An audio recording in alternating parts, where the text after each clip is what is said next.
කැකිරි කියන්නේ වේලි කලාපේ හොඳින් වැඩෙන භෝගයක්.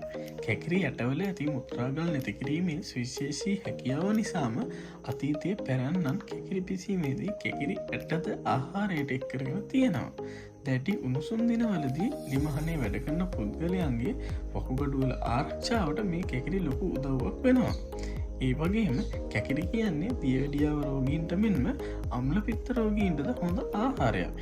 ඉතිං එස්සල් දිලිෂෝටිම් නාලිකාව හිතුවා වකුගඩුවෙන් පීඩාවෙන් සිටින අපේ රෝගීන්ම යළි පකුගඩුවට පනත් දෙන්න පුළුවන් මේ කැකිරිවල තියෙන අර්ම පුදුම හැකියාව ගැන ඔයාලටත් කියල දෙන්න. ඉතින් අපි බලමු මේ කැකිරිවල තියෙන ගුණ ආරක්ෂා කරගෙන අපේ ආහාරයට එකතු කරගන්න කොහොමද කියලා.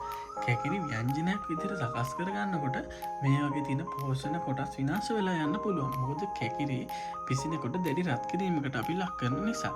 හැබැයි ඔයාලට කැකිරි ජූස් එකක් විදිහට මේක හදාගෙන පානය කරන්න පුළුවන් හොඳ ප්‍රතිඵලයක් බලාගන්න පුළුවන්. කැකිරි ජූස් එක සකස් කරනකොට මුලින්ම අපි මේක තියෙන තිත්ත කොටස ඉවත් කරගන්න ඕන. ඊට පස්සේ කුඩා කෑබලිවලට කපලා මේක ඇට පොත්තු වගේ දේවලුත් එක්කම තමා බ්ලෙන්ඩ් කරගන්න ඕන. එතකොට තමයි ඔයාලට මේක නියම ගුණය ලබාගන්න පුළුවන් වෙන්නේ. හැබැයි දියවැඩියාව තියෙන අය නම් මේකට සීනි එකතු කරන්න යන්න එපා. ඉතින් මේ කැකිරි ජූස් එක උදේ වගේ කාලෙක ගන්න පුළුවන් හොඳ ප්‍රතිඵලයක් ඔයාලට බලාගන්න පුළුවන්. ඉතින් මේ කැකිරි ජූස් එක වකුගඩු ආශ්‍රිත රෝග තියෙන අයට, මුත්‍රාගල් තියෙන අයට, ඒ වගේම අම්ල පිත්ත රෝගයෙන් පෙළෙන අයට වගේම දියවැඩියාව තියෙන අයටත් හොඳ ප්‍රතිඵලයක් ලබා ගන්න පුළුවන්. ඉතින් අපි ගිහින් එන්න ඔයාලට වටින දෙයක් ලැබුණා කියලා හිතනවා අපේ වීඩියෝ එකට ලයික් එකක් එකතු කරගෙන යන්න.